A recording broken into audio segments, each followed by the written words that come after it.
జైశంకర్ ఓ పక్కన లండన్లో కూర్చుని పాకిస్తానీ జర్నలిస్ట్ దగ్గర నుంచి అనేక మంది దుర్మార్గులకి సమాధానాలు ఘాటుగా చెప్పాడు. ఆయన అట్ట చెప్తాడనినే నచ్చని వెధవలు, ఖలిస్తానీ వెధవలు, ఎక్కడైతే భారతదేశాన్ని ముక్కలు చేయాలనే దరిద్రులు పాకిస్తాన్లో ఉన్నటువంటి పంజాబ్ని భారత్లో ఉన్న పంజాబ్ని కలుపుతానన్నప్పుడు మొదట నువ్వు ఏ దేశం నుంచి తీసుకురావాలి?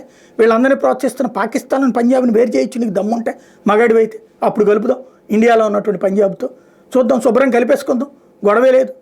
కానీ అట్లా కాదు, ఏదో ఒక రచ్చ చేయాలి. వీళ్ళు ఏంటంటే భారతదేశం నుండి వలస వెళ్ళిపోయి స్థిరపడిపోయిన వాళ్ళు, ఆ రోజుల్లో ఏదైతే ఇందిరాగాంధీ మరణం తర్వాత సిక్కులు ఊచకోత కోసినప్పుడు అక్కడికి పారిపోయిన వాళ్ళ బిడ్డలు, వాళ్ళు భారతదేశం మీద శత్రుత్వాన్ని నేర్పుతూ పెంచారు. ఆ కారణంగానే వాళ్ళు ఈ దరిద్రపు అలవాటు పడ్డారు. వాళ్ళకి డ్రగ్స్ ఒకటి తోడైంది, ప్లస్ అక్కడ ఉన్నటువంటి స్వేచ్ఛ ఒకటి తోడైంది.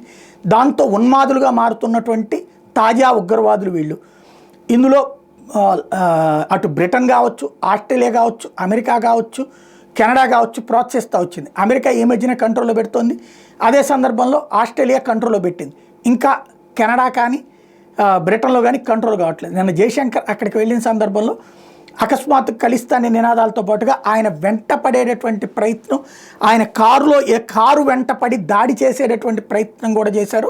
దీని మీద భారత ప్రభుత్వం సీరియస్గా స్పందించింది. ఈ తరహా ధోరణి కరెక్ట్ కాదు, ఎందుకని మీరు సెక్యూరిటీ సక్రమంగా ఏర్పాటు చేయలేకపోతున్నారంటూ భారత విదేశాంగ శాఖ బ్రిటన్ విదేశాంగ శాఖ నిలదీసింది.